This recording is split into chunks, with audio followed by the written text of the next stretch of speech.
it's Monday and back another week at SNG. Needless to say, this weekend has been a hard one, and you'll know why, because we lost Leonard. Without going into a lot of detail about Leonard Nimoy, because so much has been said, a lot of you written to me and said how sorry you were and all that, which I really appreciate, because you know that I did the ears for him on the first motion picture. But let me give you a little bit of the story, because you know, I didn't know Leonard that well, and I only worked with him briefly, well, on the next the motion picture. It all began when I came to Hollywood, and I became friends with Fred Phillips, who is a wonderful human being. If you don't know who Fred Phillips is, he's the guy who did the makeup for Star Trek, Outer Limits, and so many other things. He's one of the Hollywood greats of the old era in Hollywood, and I was doing a Shaggy Dog makeup for a TV show, and I was in the union, but I wasn't Group 1 or whatever they called it back then, so I wasn't able to actually apply the appliances. So I said, why don't you get Fred Phillips? So he got the job. He was very grateful about that, and some time went by, and he gave me a phone call one day and said, how would you like to work on Star Trek? And I thought he was joking with me, because, you know, we all knew Star Trek was canceled, was off the air. It had been for a long time. This was like 1977, 78, right around in there. And I said, Fred, come on, what's going on? He says, we're making a Star Trek movie, and I'd like you to come help me.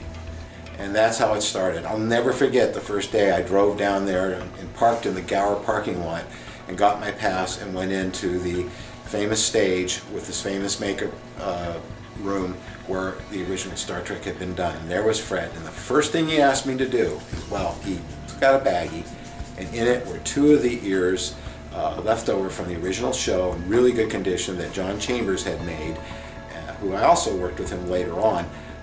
And he said, do you think you can make these? Well, you can imagine how I felt. I mean, I was just blown away. It was incredible, because I went right back to when I was in high school watching Star Trek and thinking, wow, I'm looking at the Making of Star Trek book I had got. Wouldn't it be cool to be there and be around these great people and meet these people and work with them? And there I was, getting that opportunity. Thank you, Fred Phillips. Boy, I tell you. So, yes, that's what I did. He gave me those ears, I sat down, he had ear casts of Leonard already, they had already done, and I started sculpting. And later that night, a shadow came over my sculpting desk, because I stayed late, and I hear that voice, are those my ears? And I looked up, and there's this grinning Leonard Nimoy looking at me. I said, well, yes, they are, Mr. Nimoy. He says, very, very, very nice. And he walked off. And that's how it all began for me. I never got to put his ears on. All I got to do was make them. And that photograph that you're probably seeing now, I put up on the screen, is when I took the molds home to run the foam for some tests. Fred let me take them home. It was the only opportunity I got to take pictures of anything I did then, because they didn't let us take pictures. Not that she snuck them, and I didn't do that. So I snuck that one. I wish I had taken more, but those are the first molds, which were later mastered in a black sort of polyurethane, and many, many or more duplicate ear molds were made from that, so we could get the many, many pairs of ears we needed. Yes, it's true that later on Charles Schramm came in and sort of did his own version of the ears, which really didn't match mine. That was near the end of the picture. And in fact, if you watch the movie at the end, you'll see that Leonard turns his head one way and you see my ears, and you turn his head the other way, you see the fat stubby ones, which later are the ones that took. And it seemed like every film after that, the ears were always different. They never were the same. I made those ears exactly the same as what John Chambers had sculpted, and exactly as they appeared on the original TOS show. So that was an amazing time in my career, and I cherish it every day, and I was blessed to be able to know the man and work with him for the brief time I did. I'll never forget the first day of shooting. I'm in the makeup room, and there's Leonard sitting up on the counter of the makeup tables that were there, swinging his legs back and forth in full makeup and full uniform, joking with Bill Shatner, who was in the makeup chair, and Fred was making jokes, and Nimoy's making jokes, and there was Jimmy Doohan, George Takei, and DeForest Kelley, all there, all in uniform. What an incredible moment to share in history. So that's the story, my story about Leonard Nimoy, and that's what really happened.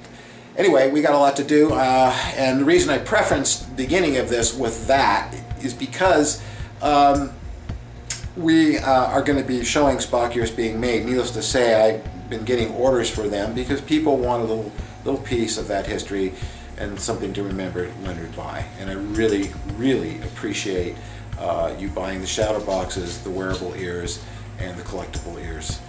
It's much appreciated. It helps SNG a whole bunch. And you know what? Thank you, Leonard. Okay, so we got some wearable ears here.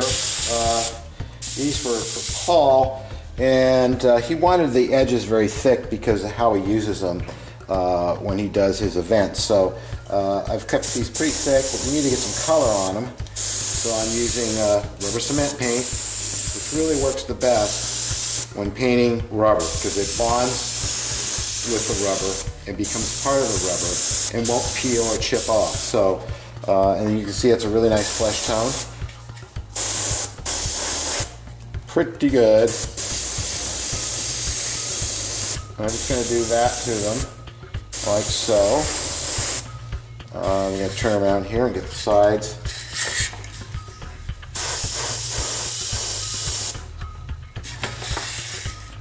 And making sure that I'm actually in the monitor, yes, in frame. And they're sticking to me. It's pretty sticky stuff. Once it's powdered though, or if you just leave it sitting out, just the natural dust in the air and stuff, which I prefer, because the powder dulls the paint job somewhat. So I like to usually let these sit out for a while.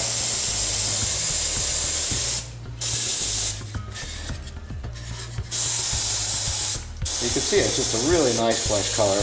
I'll do a little shading in them, not much, because Paul's kind of going all natural with these.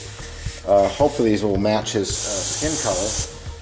Also, this rubber cement really protects the rubber. Now, I first learned about doing this while working at Don Post Studios. Thank you, Bob Short, who showed me this. I'll never forgot that. When Bob first we were painting masks at Don Post, he says, well, I really can't tell you the formula, but if you smell it and you look at it, you'll figure it out. And I did, and then later, of course, he told me to. Shh. Of course, it was a secret back then. But thank you, Bob Short. Okay, we got a little darker color here. Just to shade it ever so slightly, and I mean ever so slightly. I'll pull this out like this. I'm holding it.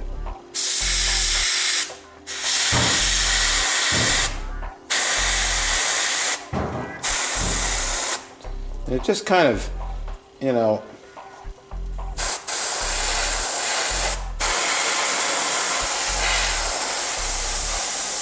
just kind of brings out that shadow where it should be ever so slightly. See? I mean, it is subtle.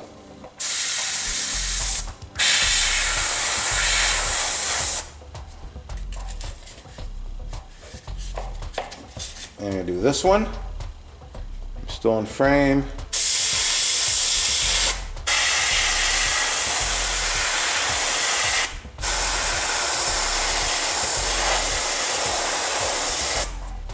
And there you go. There's a nice set of Mr. Spock's ears. And over here we've got ear molds that have silicone in them, and I'm just kind of slopping it up here because there's no negative, unfortunately, I mean positive for these ear molds. If any of you out there happen to have a cast of Leonard's ears, then I would be able to back engineer the original molds, the masters, and make the molds that I had.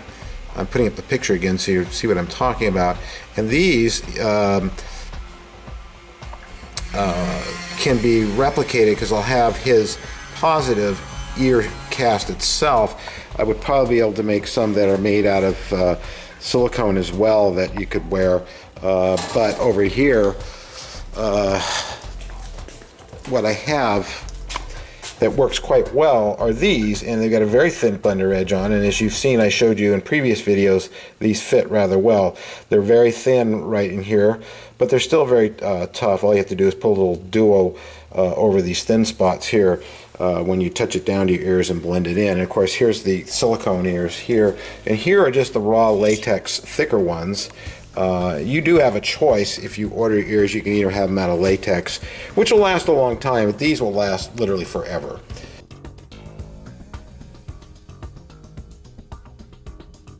Look who showed up. They let anybody in SNG. It's Jeff Helps, all the way from Canada. He drove down here. Yes. 3 days of driving. Avoided Albuquerque because Albuquerque was in bad shape, so we went south of Albuquerque. You could have flown down.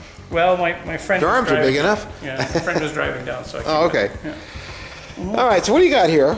Okay, so these are the first couple of kicks at the blaster model that we've been working on for a while. Yeah, well, that you've been working on. Yeah. Because Jeff has completely retooled this. This is no longer the Lunar Models blaster. This is all from scratch, based off of it somewhat, but more accurate to the one in the film, and so well made that it looks better than the one in the movie. Yeah, so these were retooled, new masters completely, as you say, and then they were Look at slush molded in my rotocasting machine. Yes, Jeff made his own rotocast machine, which is really, really, I mean, it's so lightweight, even, it's lovely. And we're going to be able to put the switch in from the front because it's hollow down there. All the way down inside, unlike the ones I was working with. And then the caps were made with a new mold, and on my CNC machine they were machined flat, and then a recess was done in there to take the speaker. And this one you can't see so well, but this one, if I hold that up to the light, you can see how thin it machined it. Beautiful. To the point where if you, where's your microphone there? It's going to play the sound really, really well, I do believe. Without having holes. Yeah, you're right. Yeah. And the pink one is for Mary because, you know, girls should have the pink one. So that's so sexy. That's Mary. Then I've got a 3D printer that I got, and the intent of this is to actually put this together somewhat like that. And when you turn, it'll be inside there, when you turn the cone, it will turn a rotary switch, sure, which is going to then choose the sound that you want to hear. So that actually fits in here quite nicely. So that'll be glued in there. This goes in on top, and you will turn it to select the single shot or multi-shot, or just to turn it on in the first place. So that's where we are so far. This is the running game. We put the ball in the enterprise mold and then ask somebody to go get it.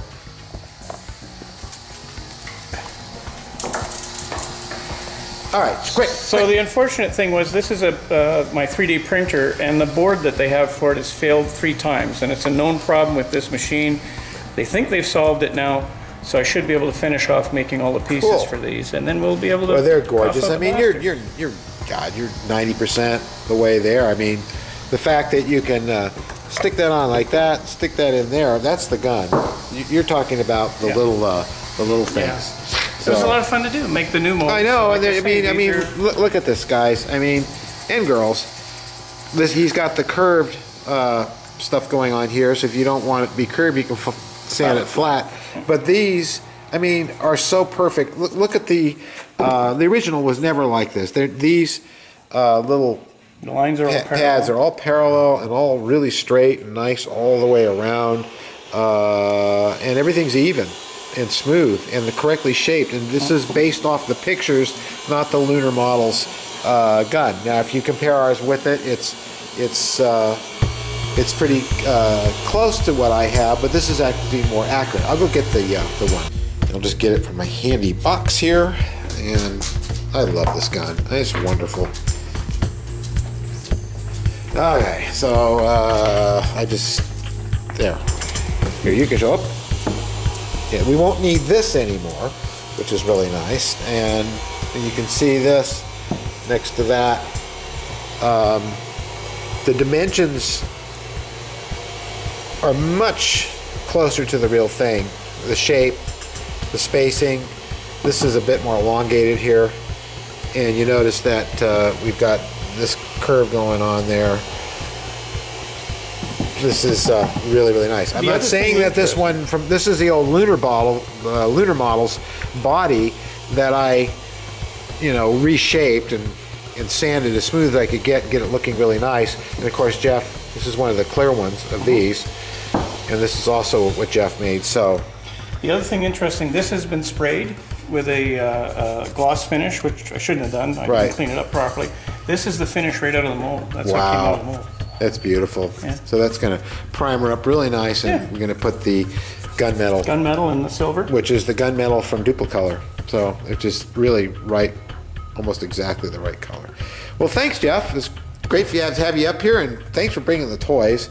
And you're going to see more about this, and of course these are going to be available in our store soon. They are now, if you want to pre-order one, but because we don't have any in stock right now. If you want to get on the list or whatever, you can do that if Rosie will ever shut up. Well, this seems to be a week of ears. We got a lot of orders to fill here. So here are the silicone ears, and I've been painting them. And what I do is I paint them. I don't know if I've talked about this before, but I use makeup colors that are airbrushed, alcohol based, to go on there. Now, of course, these will not stick to silicone, but what I do afterwards is put silicone over them, a clear coat. Over here, we got a stack of shadow boxes, which these will all be mounted into. Of course, we have a few pair over here all ready to go. So this is taking up a fair amount of time this week. It's all worth it. And these, of course, are the original masters, and these are, in fact, the masters pulled from the molds. Now, what we used these for was to make new molds. So we had masters of his actual ears cast and mounted in the base you see here, and then we had the mold for this. And what we would do is clay up the back to about here, so there was a seam line running right along here, and fill that with Ultracal 30, and then we would well, actually, I digress. First, we lay the clay in there to separate the half. We would do the top side, we'd remove the clay from the back and fill in the back, and so there would be 3 pieces, which means we had that seam. Well, that's how the original molds were done for the TV show. I replicated everything the same way that John Chambers had done it. I just changed how the overflows were done because I liked Dick Smith's better. They were really tight right up to the edge. I am going to back engineer these and make another set of ear molds with the 3 pieces. The one thing I need to get, and I don't have, of course, is Leonard's masters of his ears. I'm hoping I can find some, so that way I can back engineer these molds and make up a new set of molds just to have. I think it'd be really neat to have a set of those molds as pictured in my oven. Now, as you can see, I've got a nice healthy coat of silicone on there, and it's the same silicone, and we thin it down with this stuff. I mix up a really small batch, about 10 grams and 1 gram of accelerator, and I thin it out like so. That's just 10 grams. I mean, it's hard to measure down lower than that on the scale. So you do have a little waste, and so it's best if you have lots of ears, you can paint them all with that, but it's a small bit to lose because most of it is thinner. But this is the thinner you used, and once that's coated over, the ears are protected and you won't rub the paint off. Then into the drying oven, because a little bit of heat always accelerates it, makes it dry a little faster. We're going to turn that on. It's the convection oven. We can cure foam in this. You can dry things in it. These are wonderful to have. If you're into this stuff, you should have one. But there's our ears. And Richard Cave, thank you very much for the box that showed up that said toiletries on it, which was interesting. And of course it was from the UK, so I thought, well, this is an interesting package. But as it turned out, it was the tea. And I tell you something, this tea is really good. I'm having some more right now. Now, of course, I haven't added the cream and sugar yet, since I do have it, as you would say, a civilized cup. And of course, Marston's Attacks SNG continues as always. Mary's left town for a while on a business trip to Florida, so it's just me and Xena, the Princess Warrior, and somewhere around here is Rosie the Wonder Dog. So, I've been working here in Lightwave besides doing Spock ears, which I've been doing all week. You can see behind me there is a set. The set is a virtual set done in Lightwave. I've replicated basically the rooftop here, since the end of the movie takes place on the roof. We're not allowed up there, and if we try to steal a location, that could be bad too. Then there's the other problem. This all takes place with sort of an apocalyptic sky at sunset, which means that we have to get all these shots during sunset, which would be difficult to do. So I decided to build a virtual set, and of course the robot's not done yet.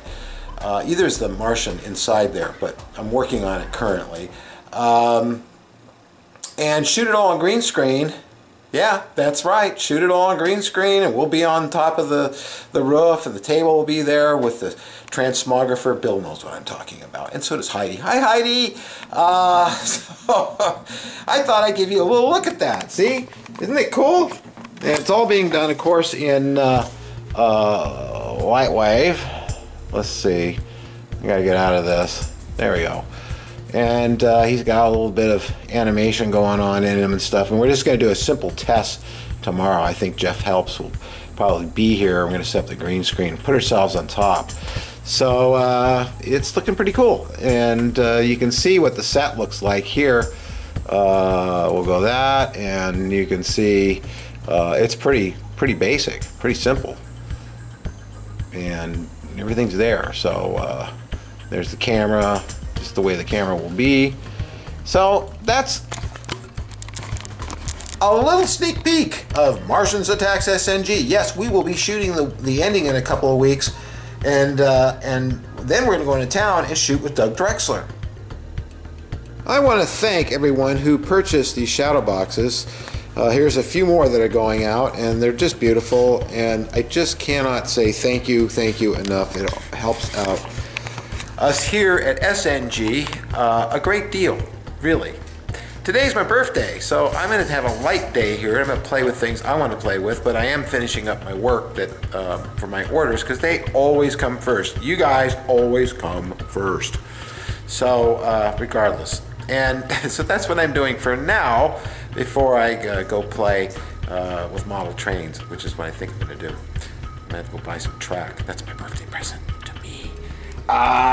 Also in here we have a few sets of the wearable ones, and you can see how thin the edge is here, and so when you glue that down, you get a pair of ears on that look pretty much like the prosthetic ones, and they're just in the oven here drying out. But I'm going to go cut this video, and yeah, I'm gonna go cut the video.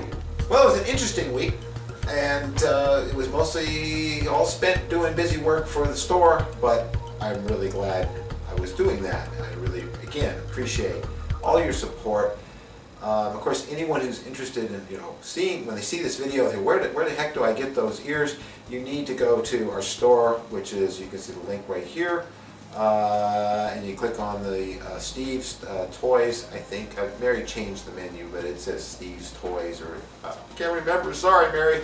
But if you go there, you can check that out. You can also check out our support page, where if you want, you can lend your support to SNG and become part of the family here, helping keep our doors open. And of course, you can also lend your support to the building of this model right here through the Museum of Science Fiction in Washington, D.C., which we're going to get back to next week. Next week, we're going to be doing a lot of stuff with Martians Attacks. We're going to be doing tests on the rooftop that I showed you for the end of the movie, and then hopefully the following week, we're going to shoot the end, and I'm hoping, once I hear back from Doug, maybe the week following, we're going to get his scenes. So this is really exciting, because I can't wait to finish the film. And of course, as I've said before, Bill and I, Bill Hughes, and Heidi, hi Heidi, Hughes are, hi Bill, we're going to collaborate on something. We're going to make a feature film. This is our vision. I'm not going to say that other word. hope. God, I know we're going to do this, and we're going to do it with your help. Anyway, you guys, have a great week or weekend, and we'll see you next week for more fun at SNG. Yeah.